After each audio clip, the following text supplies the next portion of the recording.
¿Qué tal, amigos? Aquí Patrick con Betted. Hoy vamos a hablar de un tema muy interesante. Al parecer ha salido a la luz nueva información que sugiere que el caso de Travis Walton fue un engaño, un fraude orquestado. Exactamente. Mike Rogers, el cuñado de Travis Walton, quien se encontraba con él la noche de su supuesta abducción, aparentemente está afirmando que todo esto es un engaño y que fue orquestado por el propio Travis y su hermano. ¿Qué? ¿Qué pensaste, Mike, cuando viste todo esto? ¿De dónde? Viendo el rayo caer y golpearle. Bueno, todos los chicos describieron, esto que lo golpeó como un rayo de energía muy potente, una llama azul. Ha sido descrito de muchas maneras por los chicos que estaban allí. Cuando lo impactó fue lo suficientemente poderoso como para hacerlo retroceder. Quiero decir, fue como él dijo, como una explosión estallando justo frente a él. ¿Por qué te fuiste?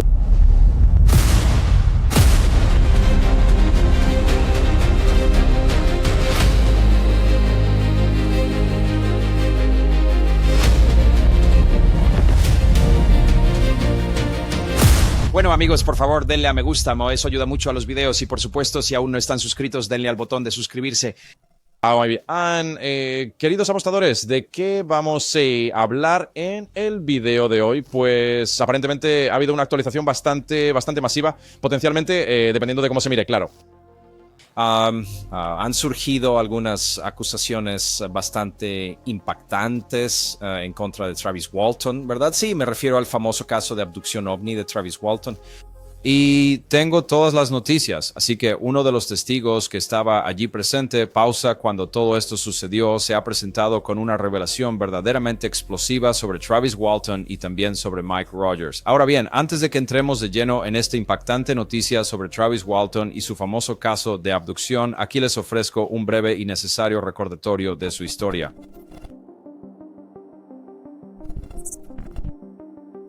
La tarde del 5 de noviembre de 1975, en el denso bosque de pinos del Bosque Nacional Apache Sitgreaves de Arizona, cerca de Heber, el leñador Travis Walton, de 22 años de edad, estaba terminando un largo día de trabajo con su equipo de 6 hombres. Mientras el sol se ponía y el grupo conducía su camión por un camino forestal remoto de regreso a casa, avistaron algo verdaderamente extraordinario, un gran objeto brillante flotando silenciosamente sobre los árboles, emitiendo una extraña luz pulsante. Curioso y sin ningún temor, Travis saltó del camión y se acercó a la nave a pie mientras sus compañeros de trabajo observaban desde el vehículo. Según la tripulación, un brillante rayo de luz azul verdosa se proyectó de repente desde el objeto, impactando a Travis en el pecho o en la parte superior de su cuerpo. La potencia del impacto lo elevó del suelo por un instante antes de arrojarlo violentamente hacia atrás sobre el polvoriento camino de tierra, donde permaneció inmóvil. Cuando me levanté, justo por aquí me agaché y me escondí detrás de un tronco y pude escuchar un ruido que provenía de allí. Era una especie de un sonido mecánico sumamente peculiar. Y yo estaba debatiéndome con la idea de estar tan cerca de esto. Esperaba que despegara, ¿sabes? Y al subir corriendo aquí pensé que esta era mi última oportunidad de, ¿sabes? De ver esta cosa de cerca. Pero decidí que sería mejor largarme de allí. Y al levantarme y girar para irme, sentí una descarga paralizante y me desmayé. Los chicos del camión dijeron que vieron un rayo brillante salir de la parte inferior de la nave y golpearme en la cabeza y el pecho, lanzándome por los aires. Creyendo que podría estar muerto o gravemente herido y aterrorizados por lo que acababan de presenciar, los otros leñadores entraron en pánico, pisaron a fondo el acelerador y se alejaron a toda velocidad para buscar ayuda. Cuando regresaron unos minutos más tarde con refuerzos, Travis había desaparecido por completo. No había cuerpo, ni rastro de sangre, ni ninguna otra huella. Una búsqueda masiva con policía, helicópteros, rastreadores y voluntarios recorrió la agreste bosque durante días, pero él había desaparecido sin explicación. ¿Por qué te fuiste? Fue un pánico ciego. Yo no tuve tiempo de pensar. Estábamos todos asustados. ¿Pensaste alguna vez en ir a buscar a Travis? Sí, después de haberme ido, iba conduciendo el camión y después de haber avanzado por la carretera como un cuarto de milla, entonces me puse a pensar y tuve tiempo para reflexionar, para asimilar lo que, ¿sabes? Lo que había hecho. Sí, después de una especie de discusión bastante histérica entre nosotros. ¿Qué fue lo que pasó cuando regresaste? No estaba allí. Y el ovni tampoco estaba allí. Y no lo fue. La tripulación enfrentó una intensa sospecha. Algunos incluso los acusaron de asesinato y de fabricar una historia descabellada de ovnis para encubrirlo, especialmente porque el contrato de Tala tenía una fecha límite ajustada y posibles sanciones inminentes.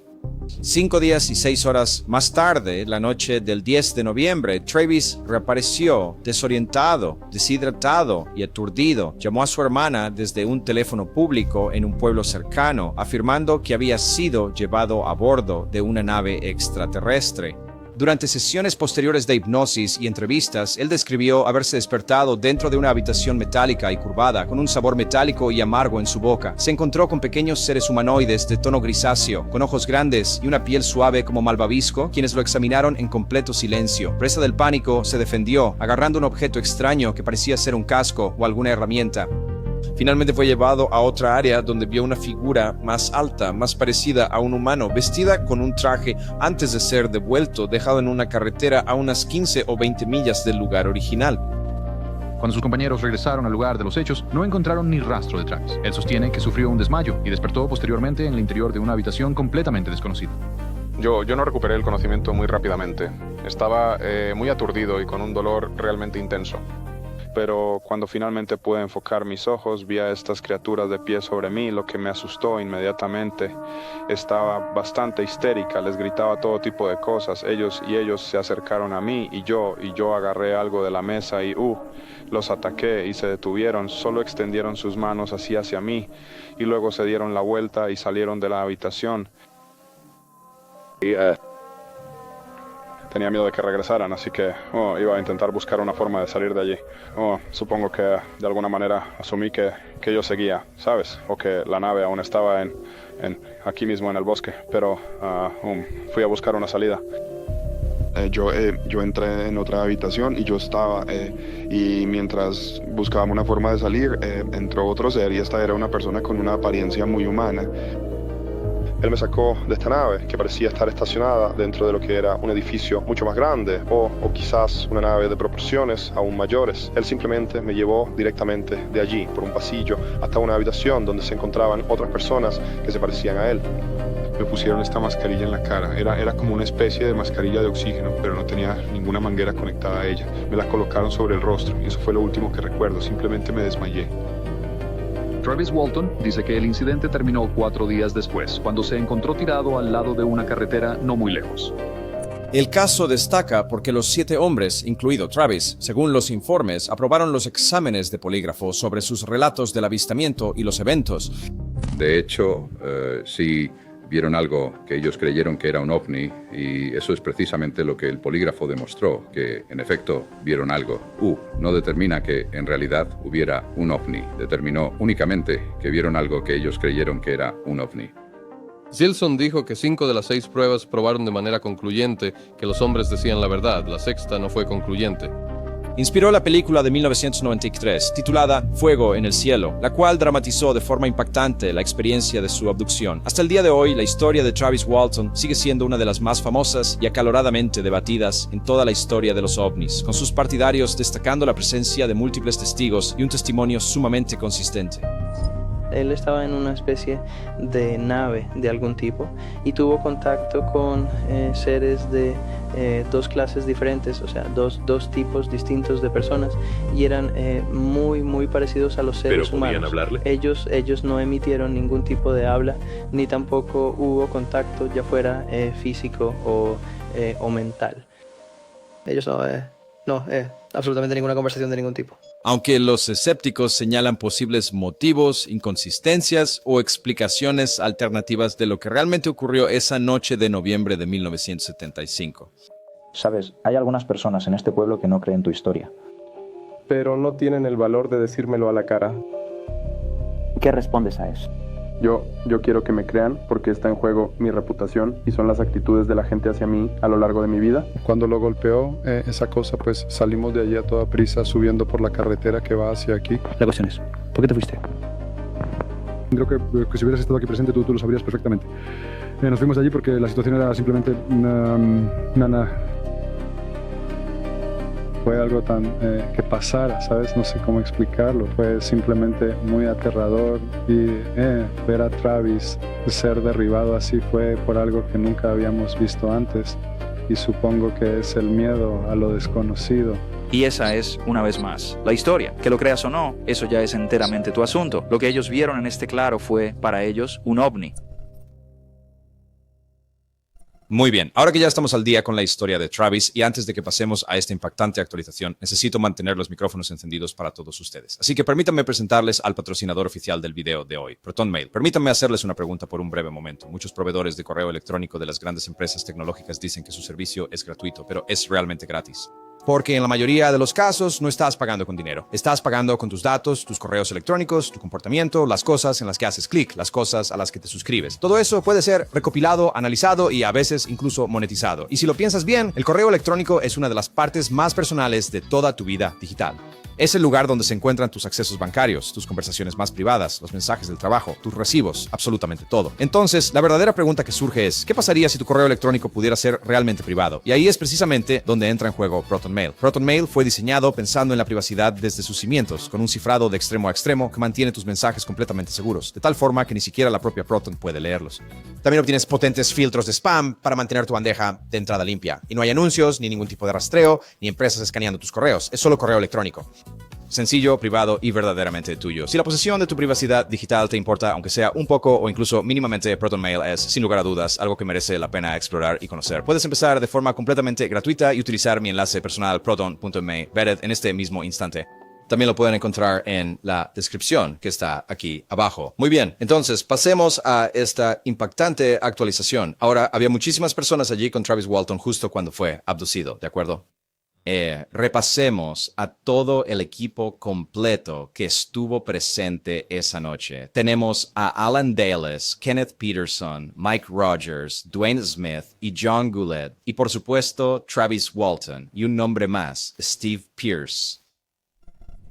Chis, ¿y qué edad tenías tú exactamente 17. en ese momento? Así que eras el más joven de todo el grupo. Sí, señora. Mike pensó que yo tenía 18 años. Pero yo... Y así fue como conseguiste el trabajo. Tenías que tener 18 años. Steve Pierce ha publicado recientemente algo en Facebook y creo que lo vas a encontrar bastante interesante. Ahora quiero hacer una mención especial a Astral en X por haber traído esto a mi atención. Yo no había oído hablar de esto, así que voy a poner un enlace en la descripción de esta publicación para que puedas ir a leerlo por ti mismo. Pero quiero enviar un saludo a Astral, vayan a seguirlo en X. Bueno, aquí está la publicación en cuestión. Ahora prepárense, ¿de acuerdo? No quiero que se ofendan. Si realmente crees la historia de Travis Walton, esto podría afectarte. Hay muchas cosas que una persona puede guardar en secreto, muchas verdades oscuras de las que nunca hablan o que jamás admitirán, e inevitablemente terminan llevando estas verdades ocultas a la tumba. Algunas cosas estaban destinadas a permanecer ocultas y otras necesitan ser compartidas, por muy feas que parezcan. Si está destinado a saberse, la verdad siempre encuentra la forma de salir a la luz. La muerte de Mike Rogers finalmente ha revelado la verdad detrás de Fire in the Sky y lo que realmente le ocurrió a Travis. En su lecho de muerte, sus últimas palabras revelaron la cruda verdad que ha sido objeto de tanta especulación durante tantos años. Reveló que la abducción fue, en efecto, un engaño orquestado. Todo el montaje fue orquestado en las mentes perturbadas de Mike y Travis. Esta horrible conspiración para ganar popularidad ha arruinado las vidas de muchos involucrados. Yo, por mi parte, he lidiado con las consecuencias de esto por muchísimos años. Ha destruido mi vida y la de aquellos que estuvieron cerca de mí desde que tenía 17.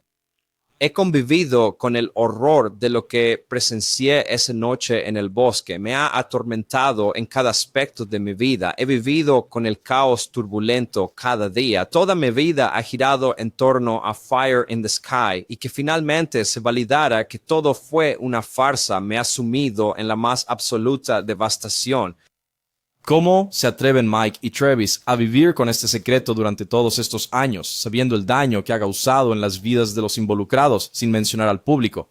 Esta mentira es de proporciones verdaderamente épicas. ¿Cómo se atreve Travis a ganar popularidad y beneficios económicos a costa mía y de algunos otros? Él no es más que un mentiroso, un farsante, un impostor, un ladrón, un ser humano abominable. Quizás Mike tuvo que confesar para que finalmente pudiera encontrar la paz. Pero yo te pregunto, ¿qué fue de mi paz? Mi tranquilidad me fue arrebatada y desde entonces no he conocido otra cosa en toda mi existencia. He perdido absolutamente todo lo que alguna vez tuve porque no pude superar el profundo trauma que esto me ha causado. John murió creyendo que todo esto era completamente cierto. Él también vivió con el trauma sin saber nunca que era realmente real. Espero que ahora descanse en paz. En cuanto a Mike, tienes mucho por lo que responder. Y en cuanto a Travis, tu día del juicio final se acerca y eso es algo que me llevaré a la tumba. Wow. Así que, una vez más, este es Steve Pierce, quien se encontraba presente esa noche junto a Travis Walton, afirmando que Mike Rogers y Travis Walton orquestaron todo este asunto. Así que, además, engañaron a sus propios amigos. Esto es una auténtica locura, ¿no les parece? Mucha gente ha sospechado muchas cosas, pero nadie del grupo jamás ha salido a decir nada parecido a esto. De hecho, siempre se han mantenido firmes en la misma historia, ¿verdad? Esa era como la cuestión principal de todo. Aparentemente todos habían pasado, ¿sabes?, algunas pruebas de detector de mentiras en aquel entonces y, ¿sabes?, todos menos una persona, ¿verdad? Es simplemente muy, muy extraño, ¿verdad? De ver todo esto. Pues no sé, ¿verdad? Dicen que Mike Rogers en su lecho de muerte confesó, oye, todo fue un engaño, no era real, ¿no? Y ese es el personaje de Robert Patrick en la película Fuego en el Cielo. Ya sabes, su mejor amigo, ¿verdad que sí? Así que él y Travis se pusieron de acuerdo y montaron todo este engaño, lo falsificaron. Ahora bien, para todos aquellos que han sido escépticos con respecto a esta historia, inmediatamente van a pensar, se los había dicho, Reese Braithwaite. Lo sabía, ¿sabes? Tiene bastante sentido, pero para aquellos de ustedes que sí lo creen, quizás digan, está mintiendo, ya sabes, ese tipo de cosas. No sé, la verdad. Yo, por mi parte, la película Fire in the Sky fue como, esa película, ¿sabes? Es una de mis películas favoritas de ovnis y esa película se me quedó grabada por tanto tiempo, como ya sabes, un adulto joven cuando salió en el 93, yo era un adolescente. Fue tan impactante para mí, ¿sabes? Nunca olvidaré la escena del secuestro, como donde él está en la mesa y esa cosa blanca le cubre la cara, como es una locura. No sé, esto es una locura. Y conozco gente que conoce a Travis Walton. Dicen que es un tipo genial. Mucha gente ha sentido que él ha sido muy genuino y auténtico, así que será interesante escuchar su respuesta a todo esto, ¿verdad? Porque siempre se ha dicho, bueno, estos tipos son creíbles. Y entonces, ¿sigue siendo Steve Pierce creíble ahora que está contando una versión diferente de la historia? ¿Podría haber alguna motivación para que Steve Pierce simplemente invente todo esto? ¿Qué es más probable, que Travis Walton fuera realmente abducido por alienígenas o que todo fuera un montaje, un engaño? Ahora, algo más que Astral en X encontró y que me pareció bastante interesante y sobre lo cual investigué un poco es que en aquel entonces el National Enquirer estaba llevando a cabo un concurso por la suma de $100,000, ¿verdad? Todo esto por un caso de ovnis.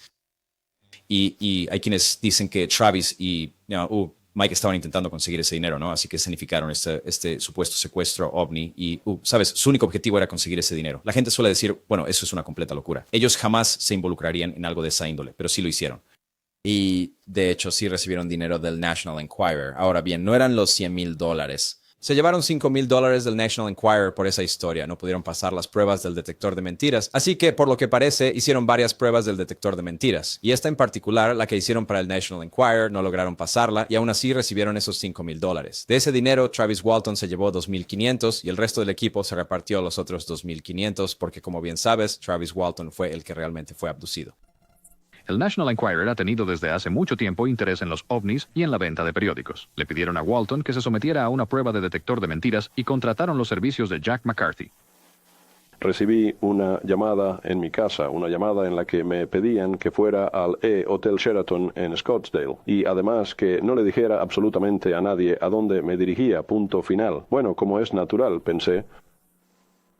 Y tomé todo mi equipo portátil y me dirigí directamente hacia el hotel. Un detector de mentiras se utiliza para revelar si una persona dice la verdad a través de la medición de su frecuencia cardíaca, respiración y presión arterial. Algunos expertos, sin embargo, dudan de su fiabilidad, pero después de 2 horas de interrogatorio y de registrar las reacciones, McCarthy creyó tener la respuesta. Cuando completé mis exámenes, después de analizar mis gráficos, les di mi opinión a los reporteros del National Enquirer de que los gráficos eran engañosos y que, en mi opinión, él estaba intentando perpetrar un fraude de ovnis. Bueno, se desató el infierno en la sala.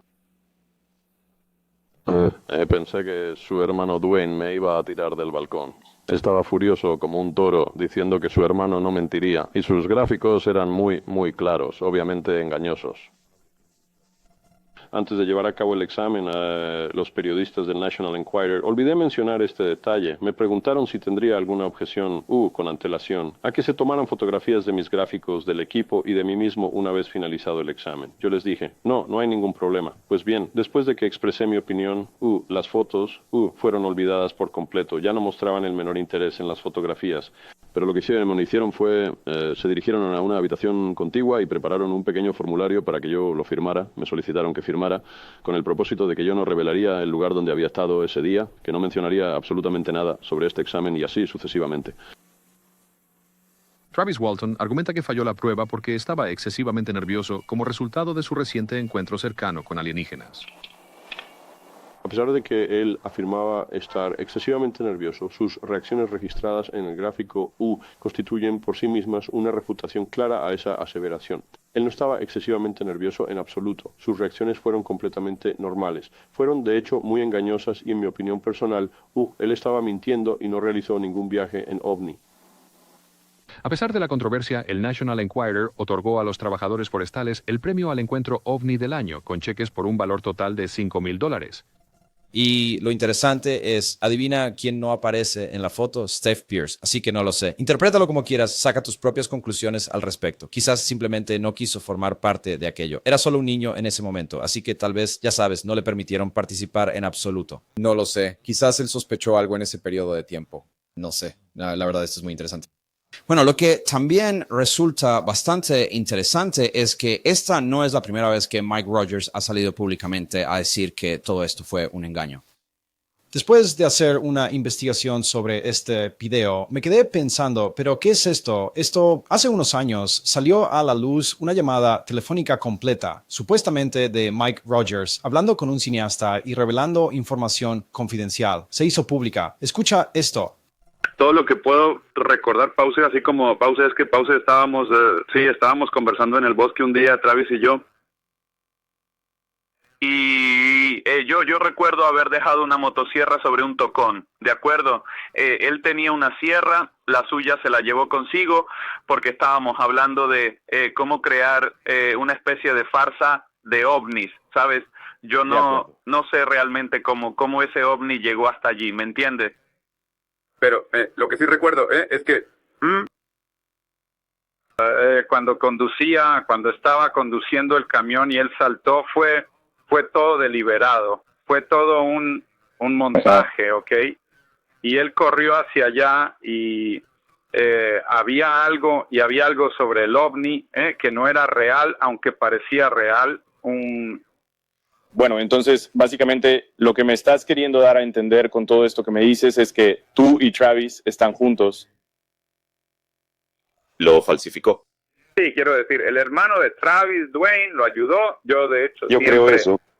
Sospeché que Dwayne era parte de todo esto. Quiero decir, él era su protector y él estaba diciendo cosas muy extrañas en esa entrevista de Pi, Pensilvania. No tengo nada. A mí no me importa en lo más mínimo. No sé, eso fue realmente extraño. Dónde está, ¿me entiendes lo que te digo? Y yo siempre estuve pensando que él simplemente estaba tratando de, ¿cómo lo expresarías tú? Para hacerse a la idea de que su hermano estaba bien. Así que eso fue allá por el año 2021, ¿no es así? Y claro, Mike Rogers sale después e intenta decir que esto fue una mierda. Me llamó por teléfono un día. O sea, y sabes, después de que me envió ese correo electrónico y me dijo que quería hablar conmigo, sabes, así, en persona, yo le dije, está bien, de acuerdo. No tenía la menor idea de que me estaba grabando, ¿sabes? Mira, lo que sea que hayas escuchado, lo que se esté diciendo por ahí, supuestamente de mi parte, te puedo asegurar que esto es lo que pasó. Lo único que puedo confirmarte es que sí, hablé con ese hombre, pero esas cosas yo no las dije. Así que él está diciendo que habló con el tipo, pero que en realidad no dijo esas cosas, ¿verdad? Y también hay un par de otras discrepancias importantes en la historia. Él está afirmando que el tipo lo llamó a él, lo cual el cineasta está diciendo que no fue lo que sucedió, que fue Mike quien lo llamó a él, ¿verdad? Pero de todos modos, Mike está diciendo que todo fue esencialmente manipulado digitalmente. ¿Sabes? No recuerdo exactamente lo que le dije, obviamente, porque no lo grabé, ¿entiendes? Pero él sí lo hizo, es obvio, y lo ha manipulado desde aquel entonces. Es decir... Ahora bien, Ryan Gordon, el cineasta que fue quien grabó esa llamada telefónica, pues también salió públicamente e hizo una entrevista para de alguna manera disipar algunos de estos mitos que circulaban, ¿no? Sobre la idea de que él había manipulado digitalmente esta llamada telefónica y él estaba intentando dejar claro, no, Mike Rogers sí dijo estas cosas. Y bueno, él apareció en este programa con Erika Lux, ¿de acuerdo? Esto también es algo de hace muchos años. Y él tuvo una oportunidad potencial de hablar con Mike y la idea era que debatieran o al menos lo conversaran, ¿verdad? En este podcast. Y claro, Mike se echó para atrás con el podcast y Ryan se quedó solo para defenderse. Mike había entrado primero, iba a quedarse con Ryan, pero luego Mike simplemente se fue. Fue doloroso simplemente sentarme allí y tener que escuchar todo aquello. Y por supuesto, yo desearía que Mike se hubiera quedado, que hubiera tenido el valor, el coraje de debatir conmigo con su... Y me parece interesante que no quisiera enfrentar a la persona que según él había manipulado digitalmente la conversación. Y resulta que al escuchar esta entrevista uno se da cuenta de que Ryan, él llegó con pruebas. Quiero decir así de pronto y sin pensarlo mucho... Pause, que fue el 23 de abril. Pause, o sea, que hace como tres meses más o menos. Y yo, al día siguiente, Mike, habíamos pasado varias horas hablando por teléfono. Mike Saggi estaba completamente al tanto de la situación y de hecho lo tengo grabado en audio donde él mismo me asegura que tengo su total permiso para registrar absolutamente todas las interacciones que tuviéramos. Y creo que este detalle es bastante importante en este punto. La razón de todo esto es que yo estaba en pleno proceso de trabajar con Travis Walton para vender un remake de su programa, Fire in the Sky. Así que ahí lo tienen. Y como Mike comentó en esa otra entrevista, no es cierto, él no tenía conocimiento de que lo estaban grabando. Pues bien, Ryan está intentando aclarar, ya habíamos conversado sobre ese tema, ¿verdad? Así que nuevamente nos encontramos con otra discrepancia por parte de Mike Rogers. Y sabes, este tipo, Ryan, mostró muchísimos recibos diferentes y los confirmó con el presentador del programa que les había enviado todo este material, ¿verdad? Y la cosa no se queda ahí. Él, el día 30, que fue cuando se grabó esa llamada, yo ya había pasado más o menos unas 6 horas en llamadas con Mike. Él me enviaba mensajes de texto con mucha frecuencia. He compartido muchos de estos mensajes de texto con todos ustedes. Él me mandó un mensaje justo antes de las 7 de la noche del día 30 diciéndome que tenía un secreto que quería susurrarme al oído. Y que le dije que le llamaría tan pronto como me fuera posible. Ustedes dos tienen copias de esos mensajes de texto y espero que, una vez más, si les pido continuamente que confirmen porque no tengo una forma de mostrarles esto. ¿Es correcto? ¿Es eso exacto? Sí. Que él me está diciendo que tiene un secreto que desea susurrarme al oído. Sí, no, yo sí, nosotros sí vimos esos mensajes de texto, sí.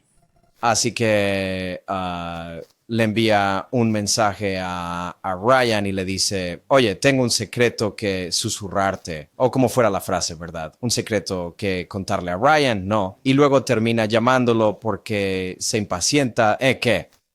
El secreto era lo que todos ustedes escucharon en esa llamada. Así que mientras estoy conduciendo, le estoy diciendo que aguante un momento. Les voy a mostrar algo importante aquí. Por eso llevo mi reloj de pulsera en mi mano derecha. Este es precisamente el Apple Watch que grabó esa llamada y mi iPhone. Así que decido orillarme a un lado de la carretera para no meterme en problemas con la policía por estar hablando y conduciendo. Y le estoy diciendo a Mike, espera un momento. Y una vez que ya me he orillado, le digo, de acuerdo, continúa justo donde te quedaste. Y él empieza de inmediato a contarme lo que recuerdo, todo lo que soy capaz de recordar. Así que Ryan está dando un poco de contexto de cómo ocurrió la llamada, qué fue exactamente lo que pasó, porque Mike estaba cambiando completamente la historia, ¿verdad? Él está diciendo que Ryan lo llamó. Eso no es cierto. Mike llamó a Ryan, ¿verdad? Mike está diciendo que no sabía que lo estaban grabando y Ryan mostró pruebas de que sí sabía que lo estaban grabando, ¿verdad? Luego intentó argumentar que había sido manipulado digitalmente por la forma en que la grabación de audio comienza, pero eso es precisamente por cómo ocurrieron realmente las cosas, no es así. Ryan va conduciendo en su coche, no tiene permitido hablar por teléfono mientras conduce en ese lugar específico, así que se orilla. Utiliza su Apple Watch y luego le dice, ya sabes, de acuerdo, empieza justo donde estabas, ¿verdad? Así que, honestamente, estos presentadores estaban diciendo que Ryan era tan, ya sabes, profesional y muy honesto con todo lo que decía y además tenía todas las pruebas. Y que Mike Rogers dijera que habló con Ryan, pero que él no mencionó esas cosas, ¿no es cierto? Pues Ryan, una vez más, presentó pruebas irrefutables de que Mike estaba perfectamente consciente de haberle dicho a Ryan que todo esto era un engaño. Ahora, voy a repasar contigo un par de hechos contundentes aquí y creo que también les he enviado la prueba y la evidencia sobre esto, pero me gustaría leerlo y esto es lo que desearía que Mike estuviera aquí para escucharlo. Así que ya hemos abordado el tema del 30 de abril, cuando él afirmó tener un secreto importante que deseaba susurrarme al oído. Por supuesto, realmente desearía que Mike estuviera presente aquí con nosotros. Entonces, si él está insistiendo en que no admitió haber cometido ningún engaño o que está negando por completo todo lo que habíamos discutido, ¿cuál era entonces ese misterioso secreto? Ojalá estuviera aquí para responderla. Sí. Y estoy completamente de acuerdo con eso. ¿Cuál era entonces ese gran secreto, no? ¿Qué era exactamente lo que le iba a contar a Ryan? Parece que lo hizo y quizás se echó para atrás. Y de nuevo, Ryan le dejó bien claro a Mike, ¿no? Que en primer lugar, esto había sido grabado y en segundo lugar, que Ryan lo iba a publicar. El 8 de junio yo mismo envié por correo electrónico una copia del audio de esta regrabación tanto a Travis Walton como a Mike Rogers. La intención de hacer esto era informarles con aproximadamente un mes de antelación que si trabajábamos juntos íbamos a lanzar este audio. Considero que es verdaderamente importante que la gente sepa que a Mike esto no lo tomó desprevenido. Él ya estaba al tanto de que esto iba a salir a la luz y todos nosotros colaboramos estrechamente en su publicación. Me parece que esto es de suma importancia. Y en ningún momento, por supuesto, no mencionó que la llamada fuera manipulada. Así que esto es bastante interesante. Así que tanto Travis como Mike Rogers estaban completamente al tanto de esta grabación y sabían perfectamente que iba a hacerse pública y en ningún momento, en ninguna parte, Mike estaba diciendo, oye, esto no es real, no es auténtico. ¿Sabes a lo que me refiero? Incluso llegaron a ir al lugar exacto y Mike le estuvo describiendo a Ryan con todo detalle cómo habían montado la escena en la ubicación de ese supuesto secuestro. El 9 de junio, y puedo mostrar todo esto, por supuesto, Travis Walton me respondió por correo electrónico y me pidió que no publicara el audio, ya que tenía la posibilidad muy real de destruir sus 45 años de arduo trabajo, y eso es una cita. Así que incluso Travis estaba al tanto de lo que estaba pasando, ¿verdad? Porque, repito, Ryan estaba trabajando con Travis para hacer una nueva versión de Fire in the Sky, y Travis obviamente pensó, esto no me va a beneficiar en absoluto, ¿verdad? Si esto se llega a saber. Ya sabes. Pero, de nuevo, Mike, supongo, intentando salir a apaciguar la situación e inventar mentiras sobre Ryan, supuestamente, y como que intentar retractarse, no le funciona porque Ryan tiene todas las pruebas para demostrar que Mike estaba plenamente consciente de que esto iba a salir a la luz y sabía perfectamente lo que había dicho. Y en ningún momento del proceso estuvo diciendo, yo no dije que fuera una mentira.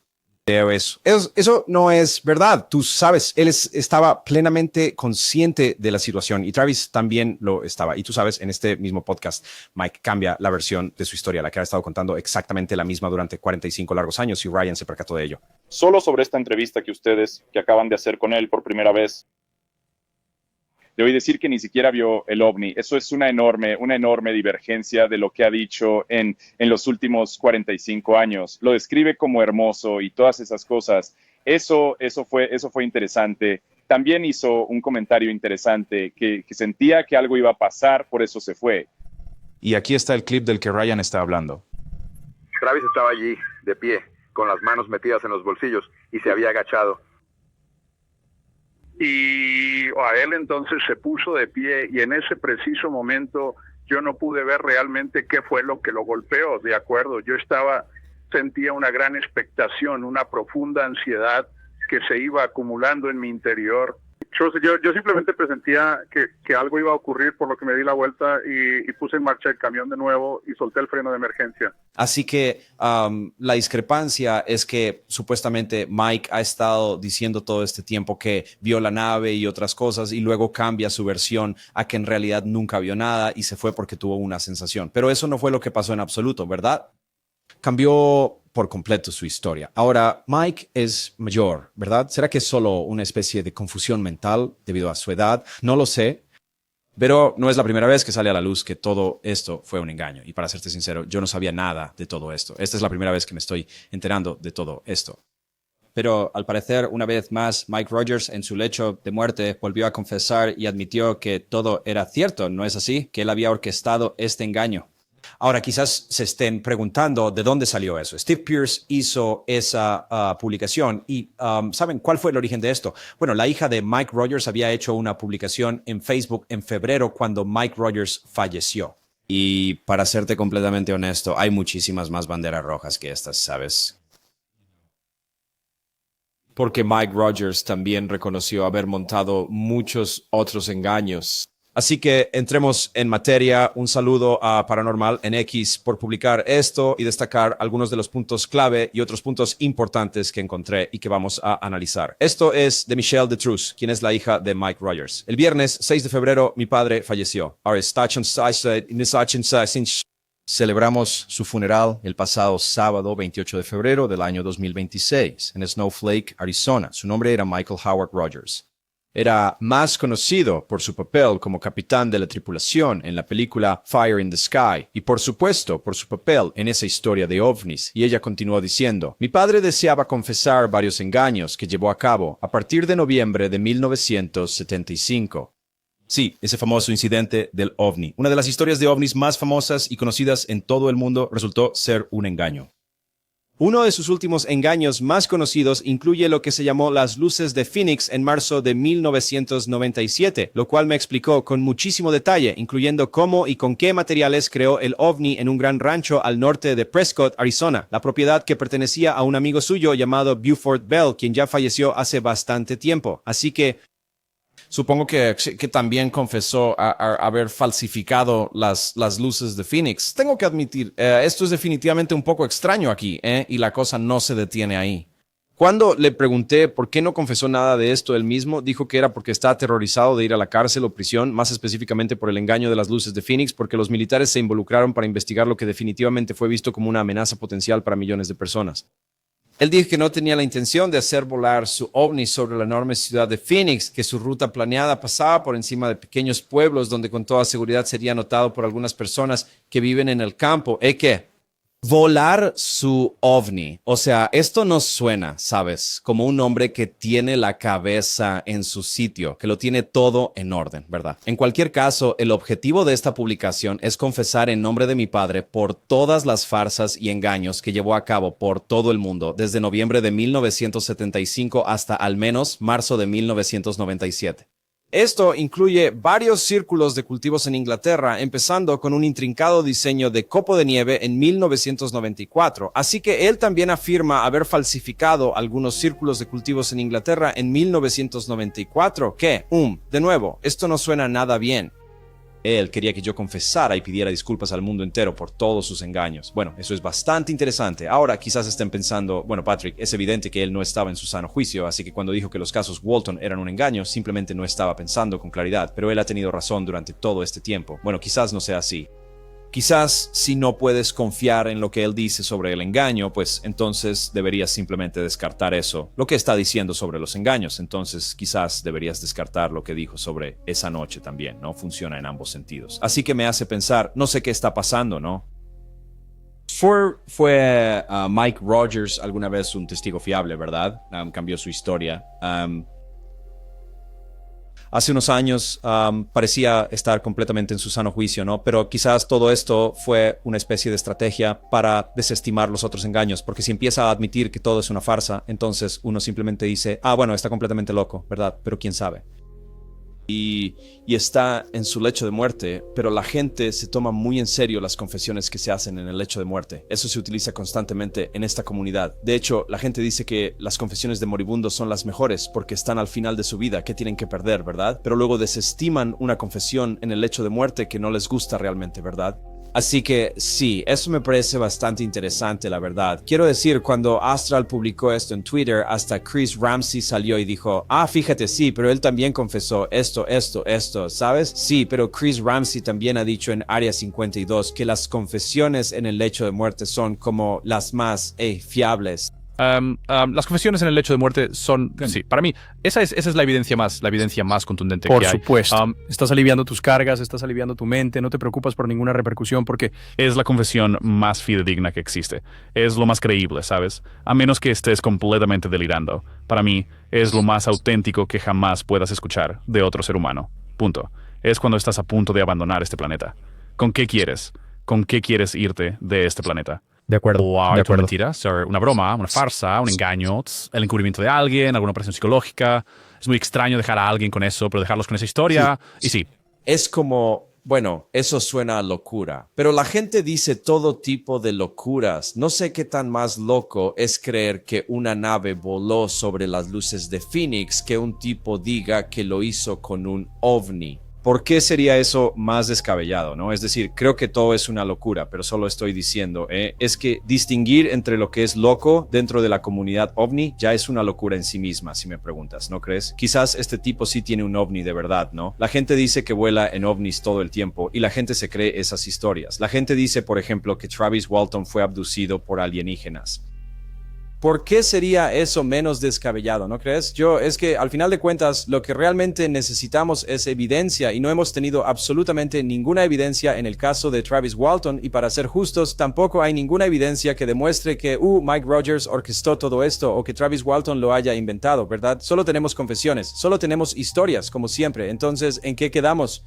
Estamos en el mismo punto de partida. Odio tener que decirlo. No sabemos absolutamente nada, ¿verdad? Así que todo el mundo va a poner en los comentarios cómo se siente, qué piensa, su propia opinión. Y no hay absolutamente nada de malo en eso, pero nadie conoce los hechos reales. Y nos quedamos con lo mismo de siempre, que es, ya saben, una jarra de agua con un agujero en el fondo que se está vaciando y estamos un poco fastidiados. Así que, de todos modos, muchísimas gracias a todos por habernos sintonizado. Los veremos en el próximo. Recuerden, cada día es un regalo, amigos. ¿Haya paz? He tenido 9 avistamientos en mi vida y te juro que fueron muy, muy jodidamente reales para mí. Y vi lo que pensé que era la copa de un árbol volando por la autopista mientras iba conduciendo al trabajo un día. Tuve bastantes avistamientos mientras iba conduciendo de camino a mi trabajo, porque yo, la verdad, era un conductor bastante malo y solía mirar mucho al cielo cuando recién había empezado a trabajar. Y así, mientras iba conduciendo, esto fue en Nueva Jersey, en la autopista Garden State Parkway. Había muchísimos árboles y parecía estar tomando la forma de un árbol. Pensé sinceramente que lo que veía era un árbol. Tenía la apariencia de la copa de un árbol, sí, la parte más alta de un árbol, como si fuera un árbol de Navidad, de esos que se decoran. Y para mi sorpresa iba volando a la par de los demás vehículos en el tráfico y por eso me orillé. Me detuve a un lado para poder observarlo con más detalle, porque en ese momento había disminuido considerablemente su velocidad. Logré alcanzarlo y estaba justo por encima de la línea de árboles y justo al lado de la carretera. Y otras personas también redujeron la velocidad conmigo y se orillaron y se quedaron detrás de mí. Fui y saqué mi teléfono en ese preciso momento. Y esto era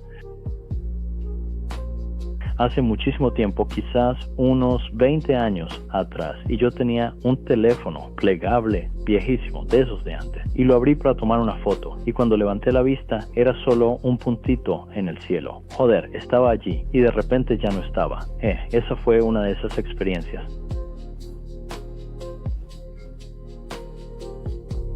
Aquel, cuando me había acercado un poco más, ya no parecía realmente un árbol. Su aspecto era como si estuviera transformándose, como si fueran burbujas, y mantenía el color característico de los árboles. Así que no sé si había estado así durante todo el tiempo